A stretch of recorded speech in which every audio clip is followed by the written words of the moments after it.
on here.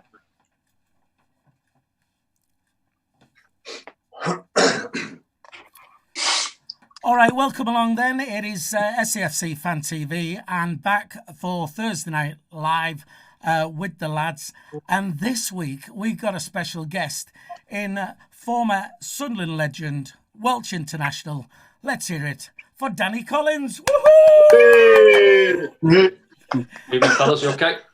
Well, yeah, we're all right. Also with us on the panel, of course, we've got Dino up the top, myself, wee Philly. We've got the Mad Mistake. We've got Sean Middleton and Michael Bowers here as well. We are live on the channel, so the live chat is available to you. If you've got any questions you would like to put to Danny, then stick them down there. Keep them sensible, and hopefully Danny can answer those for you. Before we do get started on that, we do want to mention that, of course, this week we found out the fate of Sunderland and League One and what was going to happen. And, of course, that has now been brought to an end with the points per game system, which means Sunderland are now in League One for another season. So your thoughts on that then? Dino, first of all. Well, it was inevitable, wasn't it? I mean, no one could make a decision. It got put back, and they finally made a decision. And I had a feeling it was going to go that way. I just had a feeling. But I think it is wrong because teams have been robbed of promotion and teams have been robbed of relegation. The likes of Tranmere could have survived. The likes of us could have made playoffs. Teams like Ipswich, Peterborough. And the thing what makes no sense to me, if you say you want to end the season there and right here and now, you shouldn't be allowed to go up because you're voiding the season. The only teams who voted to play are the teams who had something to play for. And it worked against us because the teams who are already getting promoted and would leapfrog us went, oh, we don't want to play anymore. So it's a bit disappointing in that way, but the decision's been made. There's no point in arguing about it's being made, and we're just got to look forward to next season and how's next season going to plan out. Are the fans going to be allowed back in the stadium? So there's still a lot to get through in the next couple of months. Okay, fair dues. Danny, what do you think of it all? Yeah, I mean, obviously, first up, it's disappointing, you know, I think, because you come so close to the end of the season. Everybody wants to see the season played out, you know, with 8 or 9 games to go, whatever people had left to play. Frustrating. You know, I think the biggest winners are obviously Wickham at this moment in time. You know, as we've mentioned, they're leapfrogging from, was it 9th straight up into 3rd. And I think that the fact that they put out what the points per game system was going to be if the season folded, everyone had a clear idea. So I think you could see which way the voting was going to go, and there was only going to be really 4 or 5 teams who had the interest in the season continuing. The likes of Coventry, Rotherham were happy. You know, the teams just at the other end of the table just sat above Tranmere, didn't want to get dragged into the dogfight with them, so they were quite happy for it to finish. And obviously the finances come into play, and it just suited the majority of the teams for the season to fold. But you know, Dino's obviously touched on there in terms of, if teams did want the season to finish, then perhaps they shouldn't have been allowed to carry on and, you know, play the last 2 or 3 games in the semi-finals and the finals of the playoffs. All ifs and buts for me. And the other end of the scale, I look at it as, you know, we've played 36 games this season, and we've had long enough to get ourselves in a better position than what we are. And you know, at the end of the day, I don't think we've been good enough to be in them positions. We've had too many inconsistent periods where we've had a good block of games and a bad block of games, and results haven't gone. And at the end of the day, the table doesn't really lie, does it? So unfortunately, that's what it is. And dust ourselves off and get ready to go again next year now. Yeah, it's sad times all around for us if you're a Sunderland fan. Mad Mistake, what do you think of it all? Well, exactly what Danny's just said. Apart from Sunderland deserve where they are. They don't deserve to go up. They haven't been good enough over 37 matches. They're in 6th place. Sorry, they're in 7th place. And they certainly weren't good enough to get promoted. If they did get promoted, we probably would have came straight back down, but we don't have the finances to stay in the Championship. So to be find a decent owner with some cash, we're probably better off in League One. So I've got no qualms at all. I think League One's where we belong at this moment in time. Fair dues. Sean, what do you think? Just what the lad said, Danny and Dino and my mistake. Where, you know, I think we're going to see what they want, but end of the day, we haven't been good enough. Simple as, end of. You can make excuses, this, that, and the other. But Our owner stuck with Jack Ross, and he employed partners and didn't back the team. We've had plenty of time to finish teams off, conceding 8 goals against Gillingham, getting beat off Bristol Rovers. It's not good enough. This club, the size of this club, shouldn't be in this division. We are for a second year, so Stuart Dunn's got to look at himself now and see, has he been good enough? No, he hasn't. Not acceptable at all. Michael? Straightforward to the answer, Sean.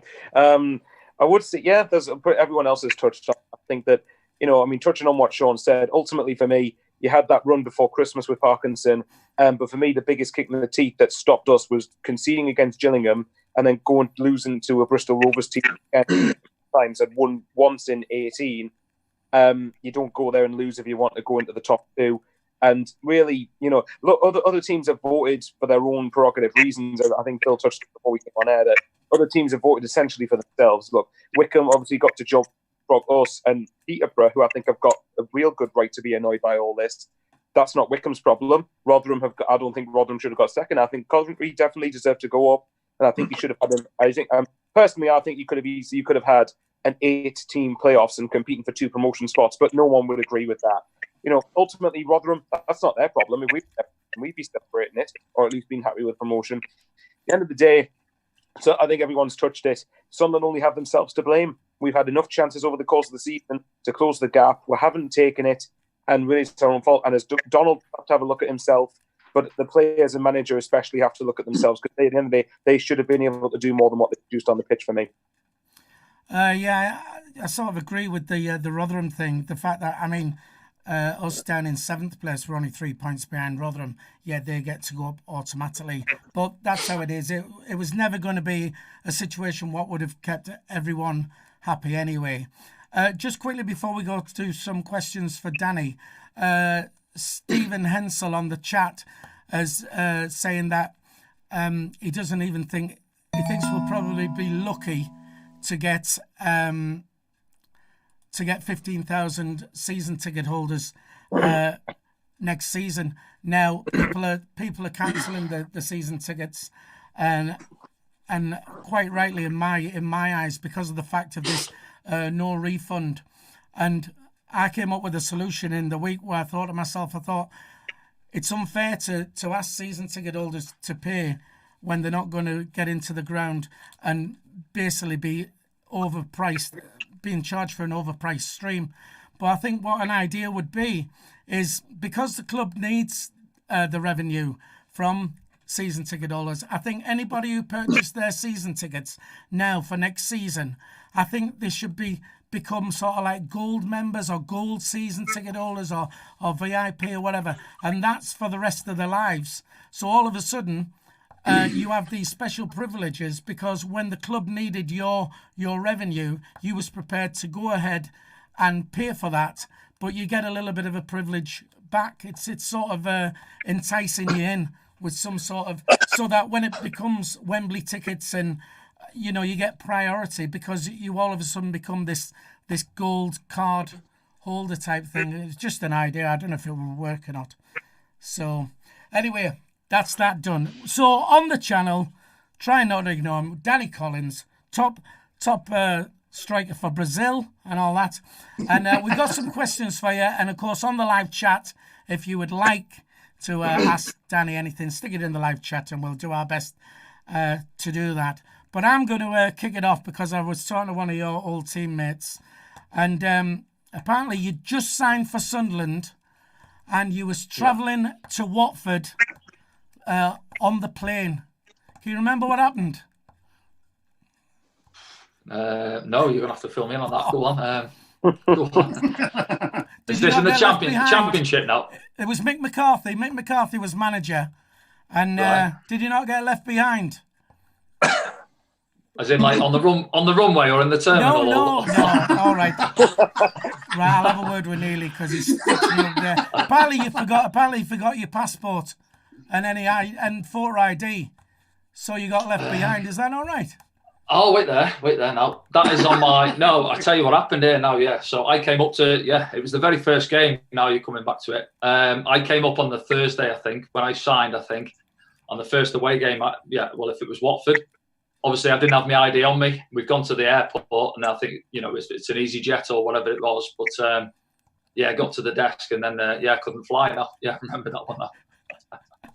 So I think I had a chat with Mick at the desk, and obviously, I had to go back. And then because my passport was back down in North Wales, I think, so then it got sent up a few days after. So there you go. Right, yeah. Who's going first then? Mad Mistake? Danny, have you got any regrets in your football career? Anything that you just missed out on that you wish you did something different? Good question. Yeah, I've had this one a couple of times. A few things. I mean, obviously, I loved my time at Sunderland. I was happy up here.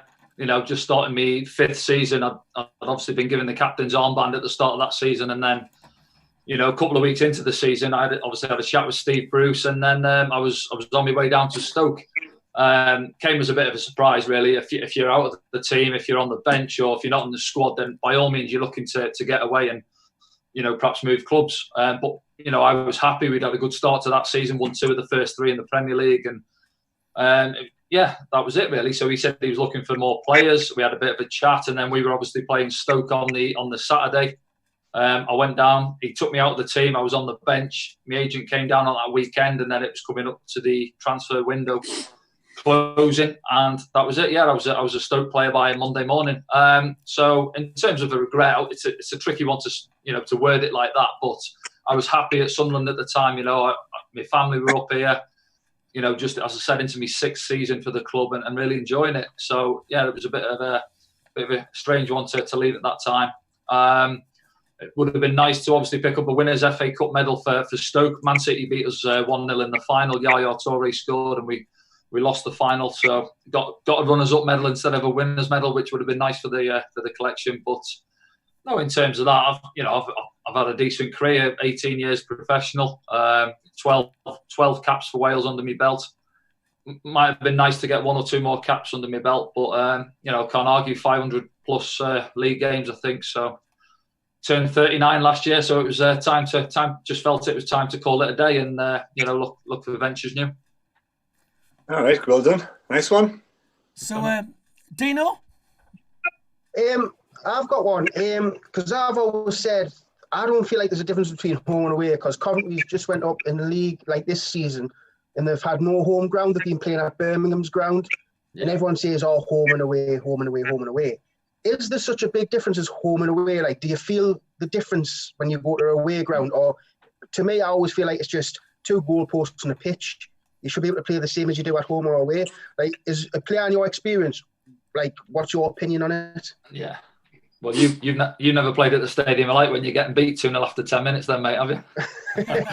No, it's... I see what you're saying, but yeah, I mean, I as you say, when things are going well, on about the Stadium, I like there. I've had 2 promotions for the club, and obviously that relegation from the Premier League. So when times are going great, 46,000 in the stadium, get everyone behind you. You play the derby against Newcastle when Kieran scored. Never heard a noise like it when that free kick went in. But on the same time, as you say, if results aren't going well, and you're under the tough times, and then the fans get on your back, you have to grow into it and have a thick skin to play there. But away from home, some lads might find it easier, a bit of a relief, if you like, in terms of you're going and you're not expected to win sometimes away from home, depending who you're coming up against. The onus is on the home team to come out and to perform and to beat you. So there are lads who it will affect differently to others, but I feel that the older you get and the more games you play, the more experience you gain, that you grow into it and you get used to, as you mentioned, playing whichever ground you're playing in, really. And it does become 2 goalposts and 22 lads having to run around in a way. So there you go. Michael? Yeah, you mentioned this from one from me, obviously. You mentioned the whole 2-0 down after 10 minutes at the Stadium of Light thing. When things are going up, how do you manage? Because obviously yourself, you've heard it as a kind of noise at the ground. Yeah. It can't be the most pleasant experience to play in when you're getting beat. How do you manage to keep your head focused in that environment? Because obviously some players can buckle sometimes under pressure. Obviously everybody's different, but how do you cope with it? Yeah, I mean, funnily enough, under Mick McCarthy, actually, I think we struggled for a few games at home, and we were doing okay away. And then we were obviously training, and then Mick took us down to the stadium actually to do a few sessions just in the stadium. Whether it's getting the lads used to it because a few new boys had come in, but he just posed the question to all the lads there. We were in a group, and he said, "What is it, lads? What's the difference?" And that, and one of the boys actually said, "It's this." Do you know what I mean? Meaning when things aren't going great in the stadium, and then you get, the groans come out. Sunderland fans are passionate fans. Newcastle similar, but when things are going well and they get behind you, your hairs are up and you're enjoying your football. And then there's one or two lads who can go under, if you like, if they're having a few bad touches or they make a mistake, and the fans get on their backs, they can go under and find it tough, and they might go hiding for 5-10 minutes and not want the ball. And again, I can only speak from my personal point of view, that the fact that I've played in games, of course I've made mistakes in games at the stadium, and I've heard the groans, and it's not nice, but you get used to it. And as I say, the more games you play, the older you become, you just grow into it, and you tend to get used to it, I feel. Yeah, I can imagine when people are on your back and you've had a couple of bad touches. I think then the next time you get the ball, it must play on your mind. It must be psychologically. Just keep it easy. Little 5-yard pass, just pass it easy. Yeah, take the pressure off. Right, yeah. Sean. All right, Danny. Hi, mate. Obviously, you've played a lot of matches throughout your career. Yeah. But which atmosphere stands out? And no matter where you've played, and you thought you've been playing, you've got, Jesus, this is loud. Now the loudest atmosphere. Which game was that?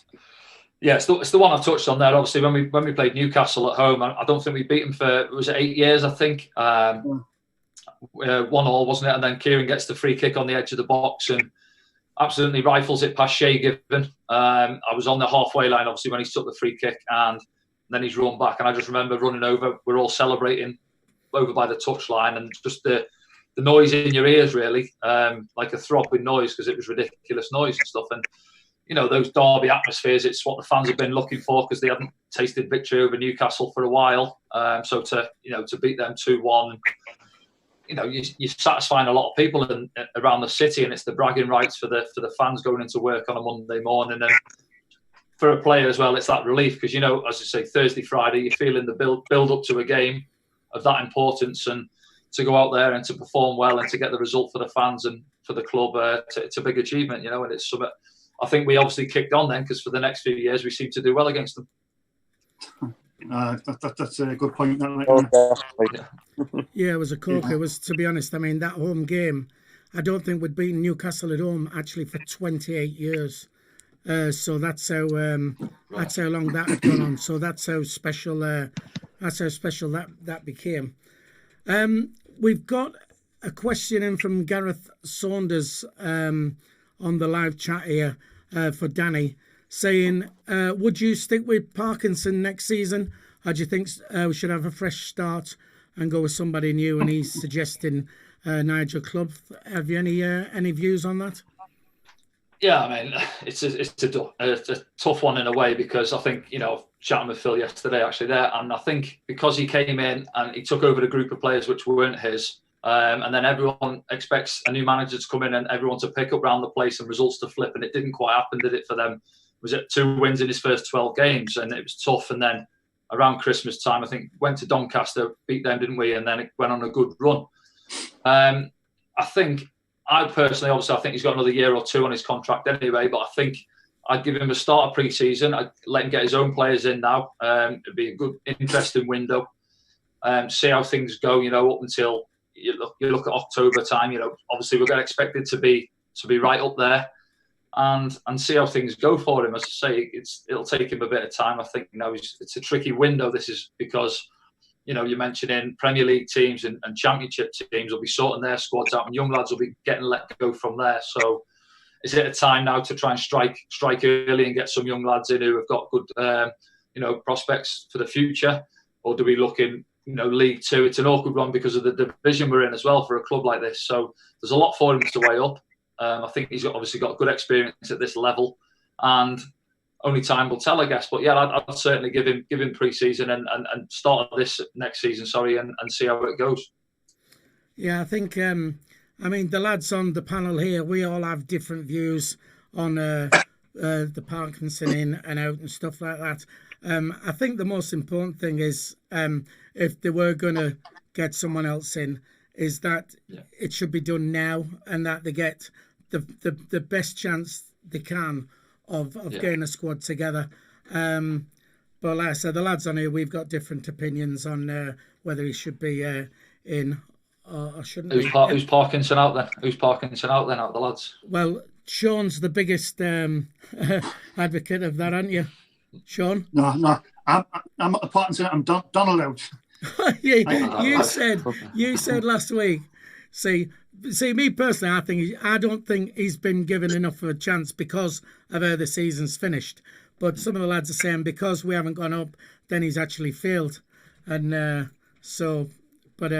right, Sean. I think obviously with that one, Phil, is obviously because you look at the last 4 games as well. We were in a good place. We went to Coventry. I think we could have gone second or third if we beat Coventry, lose that one, then really pick a point up in the next 3 games after that. So, yeah, it's finished on a sour note in terms of where we've finished in the table there.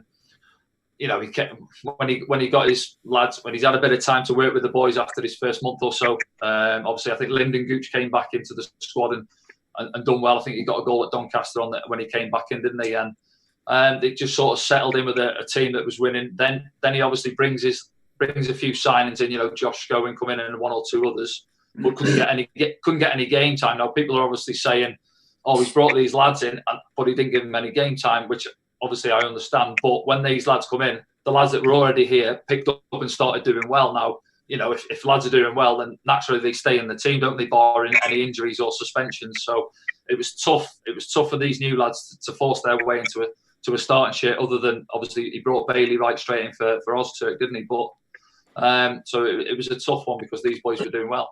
But as I say, interesting few weeks. Well, probably a couple of months coming up in terms of if he's obviously got the job, then to see which players he brings in. I'm in the camp of where if he stays, I'm not too bothered. But if he leaves, I'm not too bothered either. Like I don't really have a keen interest in him to go or to stay. It just depends on where the club goes. If they let him go, I'd be like, oh well, fair enough, we'll get someone else. But if he stays, I'm like, well, fair enough, we'll give him another go. I'm not in I want him out. He's not this and that and the other. Because I do agree with Danny. He did come into a really bad place when he came in. Won a bad run. Players weren't performing, and then he turned it around, and then we were slightly going back down on the slump again. And then obviously the season ended. So I'm in the camp of I'm not bothered if he stays. I'm not bothered if he goes. It was all about we've said over the last few weeks it's been fine margins, and you know that 94th minute goal Charlton scored at Wembley. You know, had we won that, we'd have been up. It would have all been different, and like I say, it's fine margins. Right, more questions for Danny. Mad mistake. Well, Danny, where do you think the season went wrong in the last 4 games? As a player yourself, what do you think's happened? Yeah, that's a good question. Obviously, as we mentioned there, they had these blocks of games, I feel, as the first sort of 10, 12 games in the league when he came in. The lads were obviously on a downer, as mentioned there, and they didn't quite kick in. When the new manager comes in, usually it perks 1 or 2 lads up. If lads are out of the team, then, you know, they liven up on the training ground, they stop sulking a bit and they want to impress the new guy. But obviously this didn't quite happen. Then it did. You know, it looked like we were on the way up. We were going and beating teams, keeping clean sheets. And then, unfortunately, go to Coventry. Lost that 1-0 down there, and then it followed with the run of 2 more draws and a defeat after that, and it finished. Then the league finishes, and then everyone's obviously got them 4 games in their mind after that. Who knows what would have happened in the last 8 games? I think we had obviously Rotherham to play, didn't we? Last match of the season, and Peterborough as well. So it's all ifs and buts in terms of that, but you know. We haven't really had an out-and-out goal scorer. If you look at Peterborough, I think they had 3 of the top 4 scorers in the league this season, didn't they? So they were free scoring. You know, was it Chris Maguire was perhaps our top scorer? Did they have about 10 goals, Chris? Did he? Something like that. Yeah. So you're looking at Charlie. Obviously, Will Griggs not really got firing at all since he's been at the club yet. So you know, you're scratching around, and at the end of the day, it doesn't matter how good you are, how many clean sheets you keep. If you're not, you know, putting the ball in the back of the net really at the other end, then you're not going to win football matches. So, Sean? Hi, Danny. It's a bit, well, basically about Stuart Donald. There's been a lot of criticism towards him. He's had 2 years now. There's rumours that he played for the club with his parachute payments, and he's also written off 20.5 million off the club's money. What if you were Stuart Donald right now? What would you be thinking going forward? Obviously, the supporters have got like a sort of agenda with him now. How's he going to get out of this going forward? Yeah, I know it's obviously it's tough for Stuart at the minute in terms of. I think they did come in. I mean, I've watched both of the series of the Sunderland Till I Die. If I'm honest, watching them, I do think, especially season 2, where you do see a lot more of Charlie and Stuart, that they deep down they do want the best for the club. They wanted to get promoted and stuff. Finances aside from that, you can see the passion that's in them, and they do want to turn the club around and get us going back in the right direction. I think obviously after the Charlton game, ideally we go up that season and everything's rosy. It's not happened, and then obviously this season's followed it up again. And I think with Stuart as well, obviously he's been, in his time at the club, he's quite open with the fans. Obviously he likes to stand in with the fans at the away games and watch the matches, and he's been freely chatting with fans on Twitter throughout his time at the club. And then obviously it's got a bit sour, and a few fans have been getting after him, and he came off Twitter, and it's got a bit heated between the fans and his relationship with him, and obviously Charlie as well. And so, moving forward, I don't know. I think obviously looking at him and his body language on the programme, that he'd be happy to get the club sold if there were some investors to come in now and to take it. And I think he'd be happy with that. And obviously looking at the fans at the minute, I'm sure, seeing a lot of the comments, that they'd be happy with that. So, Michael? Yeah, this is something I champion to the lads on the panel about all the time, to the point of sick of me saying it, to be honest.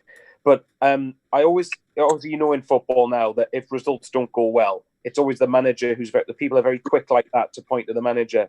But for me, I don't know what your opinion on this, being a former player yourself.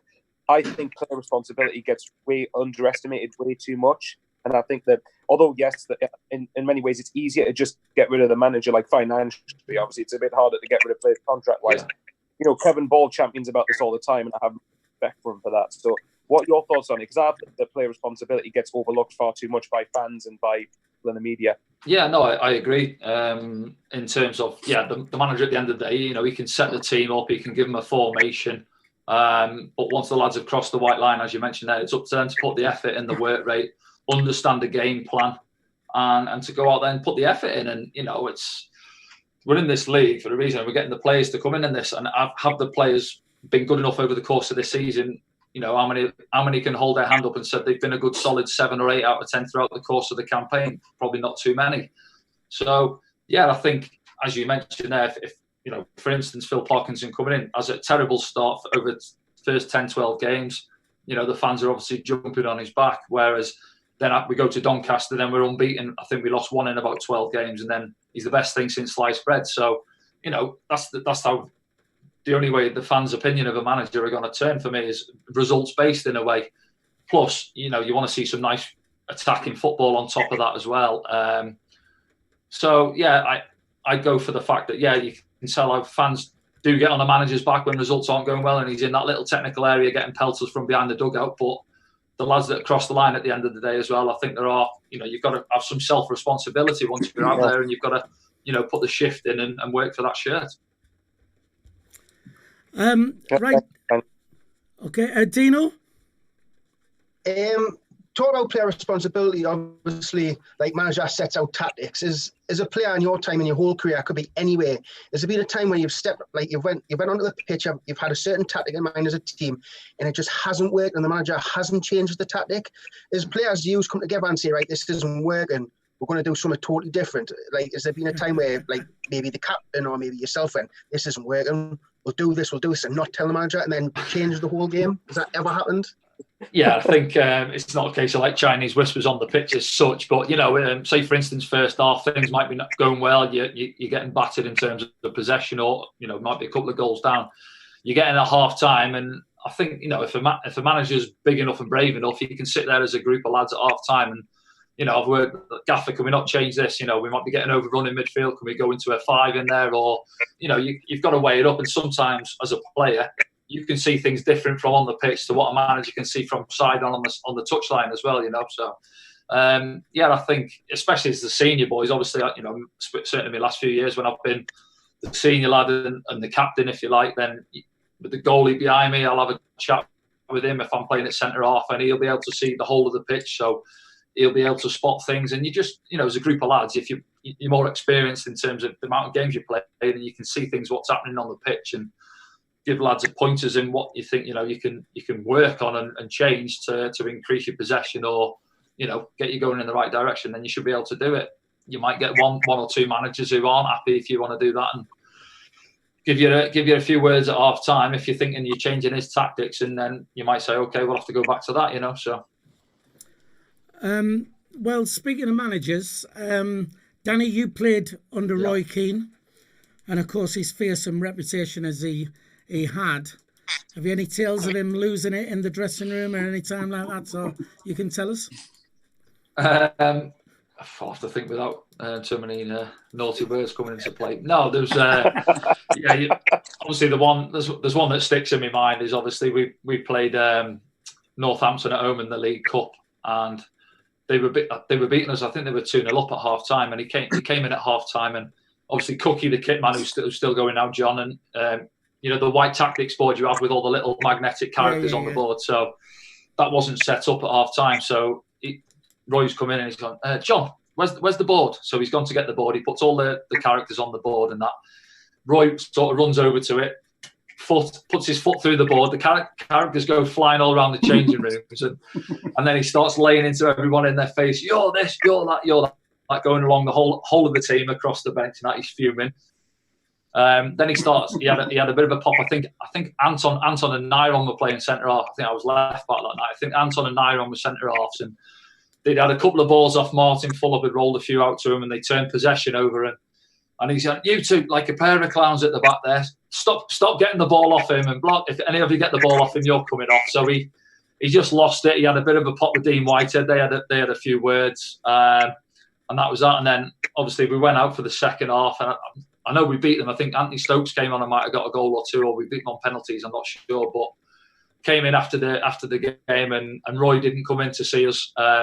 Tony done the debrief, Tony Laughlin, and Roy didn't come in. But, yeah, there was times where he could fly off it in the changing rooms, and times where he never really. He was, he liked to laugh and a joke with the boys as well on the training pitch. And he is a different character to what you see on the telly, really. I do think he puts on a bit of a persona when he's on, Sky, or he's on the radio or whatever he's doing. But I got on well with him in my time at the club. I mean, you was there when he obviously took over. Was it from Mick McCarthy? I think possibly. Did you see much of a change in the strictness, if you like? I know early on he left a couple of lads behind when they were late for the coach for an away game and stuff like that. Was there a big change? Yeah, it was Quinny when he took over, when Quinny had took over the first 5 or 6 games of the season. I remember we were struggling down the bottom of the table, and then Roy came in and he brought a lot of players in a short space of time. I think he brought the likes of, Johnny Evans came in, I think Danny Simpson, and the Irish lads, Liam Miller, Ross Wallace. There was a few that he brought in, and we done well. We kicked on, the team gelled well, and we went on a good run. And in terms of what he changed, the incident you're referring to actually was a funny one. It was we used to have a pickup point down at Wynyard on the coach on the away trip for the lads who sort of live around the Wynyard area. And I think Anthony Stokes had been late a few times for training, and he was with Martin Fuller. So we pulled up at Wynyard services. It was a 2:00 pickup, and it got to 2 minutes past 2, and then Roy turned round and said, "Who's got Stokes' number?" So I think Liam Miller shouted, "Oh, I've got his number. I'll give him a call." So he turns, he's giving him a ring. He said, "Tell him they're not in the squad." So he told the driver to drive off. So anyway, as we're coming out of Wynyard, these two come in the car. So they pull in. They're following us. They're chasing us down the motorway in the car, following the bus. So the gaffer's gone, "No, Liam, ring him. Tell him to go home. Tell him he's not in the squad." So the pair of them got sent back home. We had to get a couple of lads to come in and make the squad up that night after that. So that was his pet hate. To be fair, he was not obviously strict in terms of it, but timekeeping was his biggest pet hate. If lads were late, he was proper on the ball with the timekeeping. Yeah. All right, Sean. Any more questions there? Yeah, Danny. Obviously, Ellis Short, he gets quite a lot of flack off. Well, not me, definitely not me. Off a lot of the supporters. Dino, Michael don't like him. But do you feel like Ellis Short? I feel like he gets a little bit harsh treatment by the fact that he spent a lot of money and he cleared the debt before he went. Yeah. You know, what's your feelings on Ellis Short as a former player? What do you think? What do you think about him? Yeah, I mean, obviously I was away playing, and so I'm not too clued in on it. Obviously, I know his time at the club, but yeah, I mean, if he took care of one or two debts for the club and stuff, but then at the same time, I think the onus obviously comes to, we were obviously in his time in charge at the club, you know, struggling late end of the Premier League and obviously the Championship and getting relegations, and then ultimately the fans are going to look at what's coming into the club in terms of is he obviously given enough in terms of finances for, you know, bringing more players into the club of a better calibre. When you're getting relegated and things aren't going well and it's all doom and gloom at the club, then, you know, he's going to come in for pelters. It's like, as we mentioned about a manager, when results are going bad, he's going to get it in the neck. And, you know, when things aren't going well on the pitch and, you know, fans aren't seeing players coming in, what they're expecting, 20, 30 million pound players walking through the door, and we're sitting comfy in mid-table in the Premier League and the Championship, certainly, then he's going to come in for a bit of flack. And then obviously it's continued on from there now with Stuart and Charlie taking over. Set that you're playing for 3 points in an important match, as opposed to when you've got 30,000, there's songs coming out of the terraces and that. It's different football. So yes, it'll be good if they can get fans into the stadium. How they're going to do it, it's going to take some planning, I think, and it's not just obviously in the stadium. It's going in and around the stadium, especially if, you know, fans have had a few beers, and are they going to abide to all the rules? And, you know, it might get a bit leery at times if fans are on long away trips and they've had 5 or 6 cans or pints on the way down to grounds. It's going to be tough to manage everyone, I think. And what's your plan for the future then, Danny? Yeah, as I say, I retired obviously at the end of last season. I'm coming up to 40 in a couple of months' time. I've been enjoying me last year, obviously, with the family up here, spending a lot of time, certainly with the kids now. They've been off school with what's going on with the coronavirus. Missing football, but I've been to all the Sunderland home games. Obviously, done a bit of media work on BBC Newcastle. Enjoying the media side of it, doing 1 or 2 bits. I've got my A licence coaching badge coming up in. Well, it was supposed to be last week actually, but they've put it back till November. So I've got the A licence coming up, and I'm just, as I say, I'm enjoying a bit of media work really, and watching games really. It's been good. All right, good luck then. Okay, cheers, mate. Dino. Obviously, when you first started your career, obviously you were at the lower levels. Like, what was your progression through the leagues? As like kids get picked up when they're 4 or 5 years old to academies, and they're there for a long time. What was your path? Were you academy from kid, or were you did you go semi-pro then pro? Like, what was your route to where you got to? Yeah, so I had a different one, obviously, to a lot of boys. I was playing local football up in North Wales, where I'm from, back home. Got into Chester's sort of centre of excellence, they called it back then, just training a couple of times a week at night. And then I got to sort of 14, 15 and left. I wasn't really enjoying it. Just went playing local football in the Welsh leagues up until I was 16, 17. I was doing well there. Then I got 1 or 2 trials. I went to Tranmere for a trial. I went to Cambridge. I went to Wrexham. I had a few trials here and there. And at that time, I was working in a factory as a joiner, making doors, windows, stairs, and that sort of stuff, from sort of 16 to 20 actually. So then Chester were in the conference at the time when I was 20, and then they wanted to sign me. So I knocked the wood machining on the head, went to Chester full time in the conference as a centre midfielder. I was back then, getting a few goals in midfield. Yeah, and then Mark Wright was obviously the manager. Remember, Mark Wright used to play for England, the ginger centre half from Liverpool. He, in training, just put us back to playing at centre half and liked the look of us there. And then had a couple of seasons with Chester at centre half. We won the conference, got up into League Two, and then I played in the 2004 season. Played about 10, 12 games. The window was obviously different then. And then I think it was the start of October. We'd actually played up at Sunderland in the League Cup for Chester a couple of weeks before. So I must have had a half decent game, because a couple of weeks later Mick wanted to sign us. So my agent rang us, and then on the Sunday he said, "Oh, get your gear together." There's a deal been agreed up at Sunderland, and and that was that. Then really, I came up here in October 2004, and signed. So progression-wise, in terms of from the pro leagues, I've done a couple of seasons in the conference, played 10 or 12 games in League Two, and then when I joined Sunderland, they were sat fourth in the Championship at the time. That season I came, it was obviously difficult to break in straight away because we had a settled team. You know, I think Gary Breen, Stevie Caldwell, George McCartney, and Stephen Wright were the back four.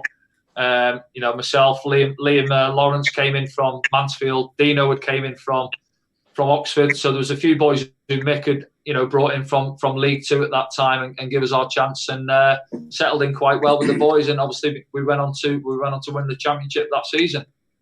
So you know, I'm thankful for Mick to give me my chance to come and prove myself and to play at the higher level and experience, you know, playing at the likes of Sunderland in a great stadium and with a big fan base. Do you know the agent you had? What's the process of getting an agent? Like, obviously, agents get ridiculed for like being like greedy and stuff like that. Like, how do you come on to getting an agent from, like, obviously going from semi-pro to pro and stuff like that? Like, what's the process? Yeah, it's the guy who got in touch with me. As I say, I was at Chester. Obviously, I was doing well at the time, and then someone approached me. I think asked me, you know, have you got an agent? I said no. Would you like to sign and see what I can do for you? And I said yes. You know, and I probably had 3 or 4 throughout my career, 3 or 4 agents. As you mentioned there, and someone I spoke to at Sunderland at the time actually said, you know, there's probably 60-70% of agents who are in it just to earn a good living and look after themselves and don't really treat the lads the way they should. But on the other hand, you know, you've got a good percentage who do want to do well and work hard for their lads. And it's something, obviously, that my agent I'm with now, actually, I only met him in my time at Grimsby, and he's a guy who I wish I'd met earlier in my career because I've got a lot of time for him. And he's actually asking me at the minute if I fancy going in to do a bit of agency work with him, which I'm thinking about, because I think I can give a bit back in terms of, because I know what a player appreciates and what they look for from an agent, which is not too difficult in terms of ring or call me when you say you're going to call me, come and meet me when you say you're going to call me. Don't give me bullshit about teams which are interested if they're not, and look after them and get them boots, and that's all a player wants, really. Do you know what I mean? So it's what you want, and you want them to look after your interests. And I think if you, as an agent, if you've got 5 to 10 players and you work hard and look after them, then you'll earn a good living anyway, really, you know. Good. Hey, thank you. Good bit of editing there, Danny, on the fly. That's what I like. Michael. This one's a really random one, and it's out there, but I'll ask it anyway. I've seen theories and rumours that whenever Roy cuts a beard, you know you're really in the mire. So has there been any occasions when you've seen him at Sunderland that he let his hair grow out facially and you think, oh God, I'm really here? Yeah, I mean, obviously he seems to have his beard one week and then it's gone, doesn't it? And no, again, he's I got on well with him in my time there. We had a few words when I first went in because I was on the bench when he came in, and we had a chat, and I said, I'm happy to stay here and I want to work hard and get into the team. And I was back in under him and I played a lot of games for him. And, you know, he had 1 or 2 fallings out. He had a little fallout with Liam Lawrence after a training session. You know, 1 or 2 other boys, as I say, his pet hate was timekeeping. So if you were on time for training, you do all right with him, really. And there's 1 or 2 players who he brought in after we had got up into the Premier League. I knew he perhaps thought he had to look to venture out in the market, really. And the ones who surprised me who he brought in his time were obviously, he brought Jibril Cisse, and he brought obviously Pascal Chimbonda, and he brought El Hadj Dioufin. And if you said to me, you know, put 100 players up against the wall and say which of the 3 last, they're probably not the type of players who I would have thought he would have brought in. You know, Jibril did work hard, to be fair, but the other 2 they weren't my cup of tea, if I'm honest, at my time at the club. I had a bit of a run-in with Pascal in training myself. One session where, well, for instance, once he'd had his hair braided and he said he couldn't head, we were doing a defensive drill with the defenders and he couldn't head footballs in training because he had his hair braided the day before. So, you know, he lost me straight away there.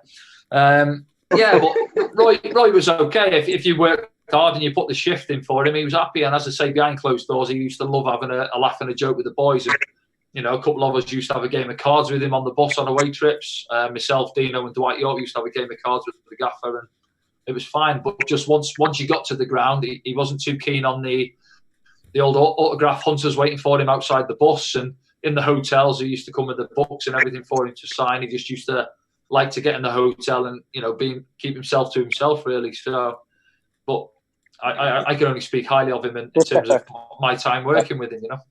Yeah, thanks. Okay. We mentioned about Phil Parkinson earlier, and of course, when he started at Sunderland, he didn't get off to the best of starts, and it turned out that allegedly Aidan McGeady was a bad apple, and obviously once he sorted that out and he went the journey, then Sunderland's fortunes turned around and we started winning. So what I wanted to ask you was, what sort of effect can a bad apple have in the team? How bad can they affect it? Yeah, of course. I mean, I'm not going to speak about Aidan because I wasn't in the changing rooms with him as such. I don't know 100% what's gone on. I've spoke to one or two of the lads about it, but I won't go into detail with that. But I think when things are going well at a football club and results are going well and the training ground's a happy place, you know, you enjoy going in on a Monday morning and you see everyone's happy. But as you say, when times are getting tough, and as I say, we've been there with the club, and you're getting beat on a Saturday, you go back in on a Monday morning, and there's a lot of doom and gloom around the training ground, and that's where you see the bad apples, as you say, they come out, and there's a few whispers and there's little cliques can develop around the training ground, and it's not a good place. And you know, when things aren't going well, you need everyone pulling in the right direction to try and fix things and get yourselves going back in the right direction. So yeah, I've been not just at my time at Sunderland, where I've been at different places throughout my career. You get lads who are good lads, and you'll get lads who, you know, you're not too keen on. But at the end of the day, once you cross that white line, you should all want the same thing, and that's to pick up 3 points and to do your job and to do well for the club. I mean, that's it. I mean, I suppose we'll never know, but you know, us as fans, when he had that start and we were saying, "Oh God, he's not the man for the job." And little did we know that behind the scenes, you know, he'd identified a problem, and you know, so sort of fair play to him, because he was getting all that stick from us saying he was a waste of time and what have you, when you know he wasn't the problem as the manager, as it would have seemed, sort of thing. I think with Aidan, obviously, you know, was he not the player of the season the year before? And, you know, I think no one can deny he's got at League One level, certainly when he's on his day, he's certainly one of the best players in League One. Yeah. But whether it coincided with obviously him coming out the team and then the results started going well, and then everyone's saying, oh, he's obviously, you know, been the big problem. It's easy to sort of say that looking in from the outside when results turn, and he's soon forgotten about, isn't he, as a player? I mean, that's how it can go for him. Yeah. All right, Mad Mistake, you got a question? I've got one from Nigel Dunn on the thread. How much support does the club give you to move to the area? Did you get much support from Sunderland? Yeah, certainly at Sunderland. Yeah, they had a player liaison officer, at the time, and they were great. Yeah, when I came up to Sunderland, obviously I'm from a little quiet town in North Wales, up in the hills, to coming up to a big city. You know, passionate fans everywhere you go around Sunderland. There's a red and white shirts, and everyone wants to stop and have a chat with you. You know, so it was a big eye opener for me coming up here. Thankfully, there was one or two lads in the same boat as me. As I say, Neil Collins had just come in, and Dino and Liam at the same time. So we were all sort of similar lads coming from a lower league clubs where we're obviously used to playing in front of crowds of no more than 5,000 to coming up here, 40,000 plus, and then just looking at settling in as well at the same time, settling into, you've gone up in a level of football and ability, and at the same time you're trying to get settled because your family are 3 hours away.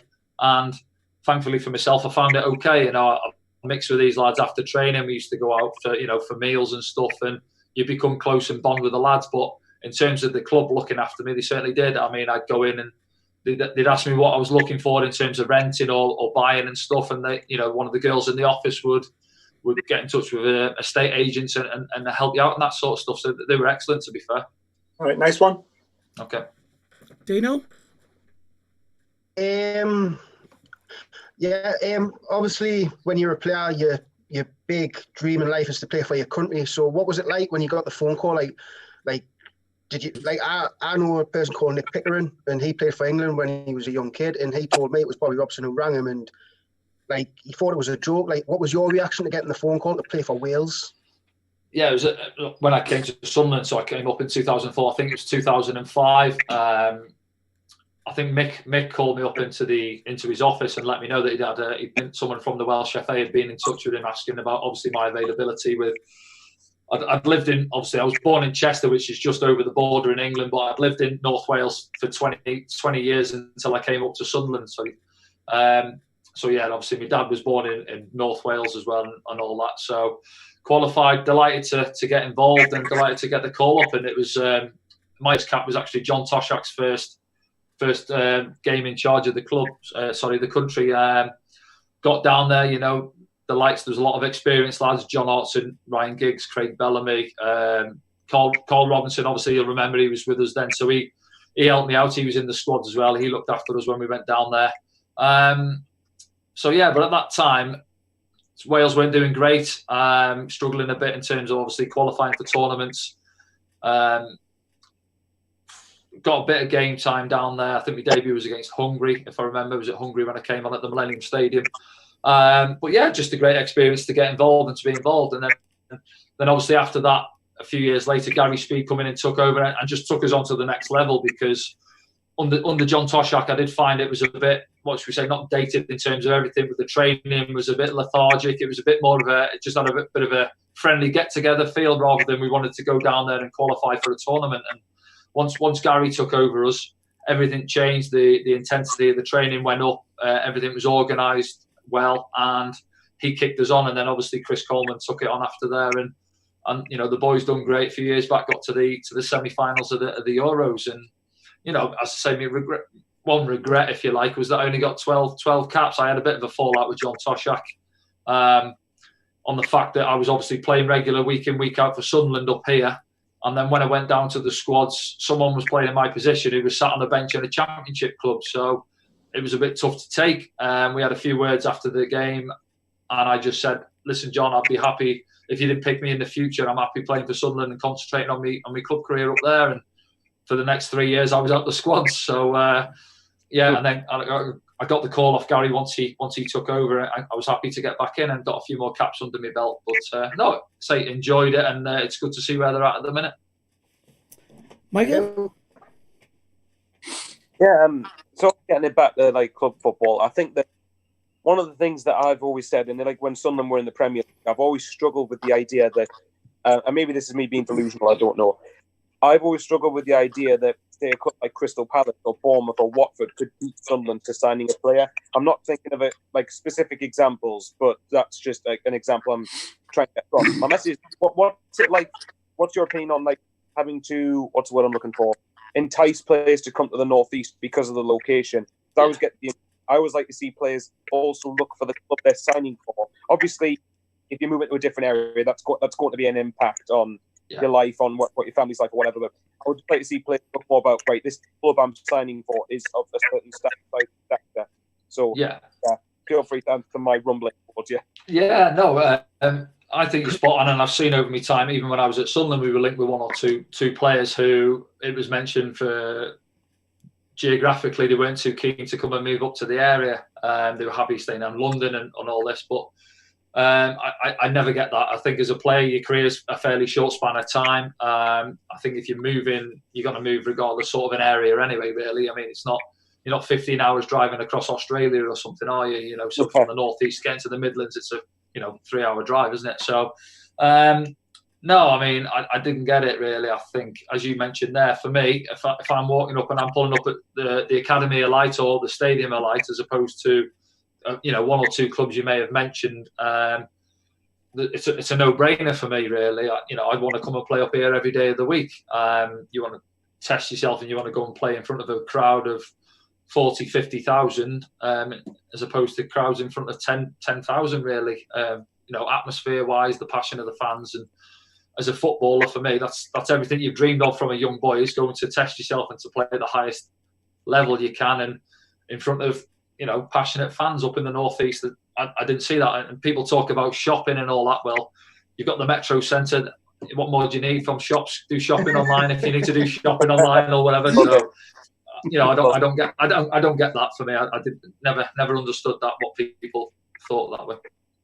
Yeah, especially like in the lower leagues, I always think that.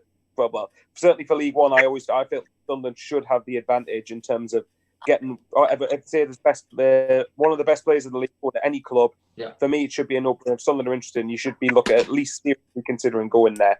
Yeah, of course it is. Yeah, especially as you say, looking at League One, and we're averaging 30,000, and no disrespect, you've got Accrington and Shrewsbury, who may not be drawing in 4,000 or 5,000 at a push.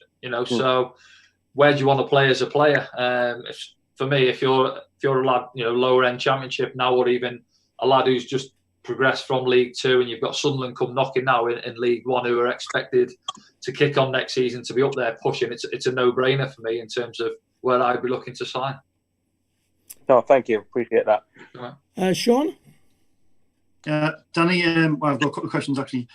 With the parachute payments finishing now, our only form of income is season ticket sales and merchandise. Going forward, are you a bit worried about the club and the financial state, or do you think we'll be okay? And also, second question, who's the greatest player you've ever played with and why? Right, okay. So the first one, it's tough. I think even coming down from the Championship, no one envisaged it would be looking at a third season in League One. It's obviously not going to be great financially. Obviously the higher up you go, the rewards are obviously bigger in terms of finances. So it is going to be tough, and I know there's been some cutbacks in some staff this week, I think, at the club, and it may happen again in the future. Look at the stadium, you've got the facilities you've got to look after. The upkeep of everything around the place, and it's not geared up for a club to be in League One, is it? Certainly for the third year. So again, I'm not in terms of fully up to date in terms of what the books are and everything, but from my point of view, I think we can't afford to be dwindling in the lower leagues for much longer. We certainly need next season to be getting back up to the Championship. Mm-hmm.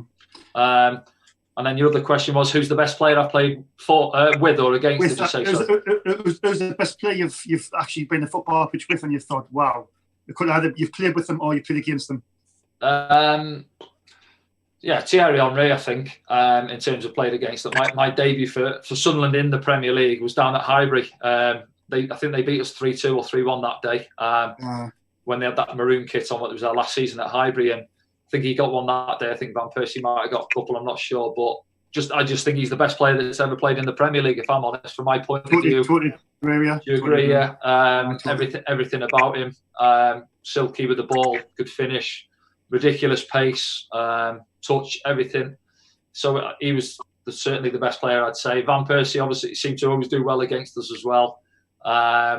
In terms of playing with, I'd probably go for, obviously he was coming towards the end of his time, but Ryan Giggs, just being in and around him at training with Wales, even at his age, when I got in there, he was probably 30, 38 then, but just the way he looked after himself on and off the training pitches, and the way he wanted to win still in the training sessions. And Craig Bellamy as well, I'd say. I mean, obviously people have got a divided opinion on Craig, and I've had run-ins with him on the pitch. I remember playing for Sunderland against him when he played for West Ham. He wanted to fight me coming off at half-time. And but again, down in the Welsh camp, he was great off the pitch. I had a few chats with him at dinner, and he's a winner. He wants to win on the training pitch, and the five-a-sides, he wants everything done right in terms of the attitude of the boys and everything. So I'd go for those two boys in terms of who I've worked with, players who played at the top level and won things. Cheers, Danny. Thanks, mate. Would you have bred him? If it came down to it? Would you have bred him? Would you? Yeah, I'd imagine so. Yeah. In terms of playing at Sunderland, I've been asked this one a few times. The players who I'd say I'd go for probably Steve Malbronk in terms of ability. If perhaps if you want to look at his stats, he probably didn't get the most goals or the most assists, but his ability with the football, in training, ridiculous player. Didn't really speak around the training ground, quiet as a mouse, but his ability with the football, I think he was a top player, really, Steve. So he'd probably been one from my time at the club. Oh, well, that's good. That's answered the question, because Johnny Thorns had asked that question anyway about on the live chat. Thorns. Well, look, that just about wraps it up for us this week. Want to say a massive big thank you to Danny for coming on. So thanks very much. Cheers, lads. Thanks for doing that. Yes, Danny. Okay, lads. Thanks to you lot for watching, and don't forget, of course, we will be back again next Thursday on the panel if you want to tune in and get in touch and bring up any topics concerning Sunderland. So that's it, and we'll see you all next week. So we'll see you. Bye-bye. Bye.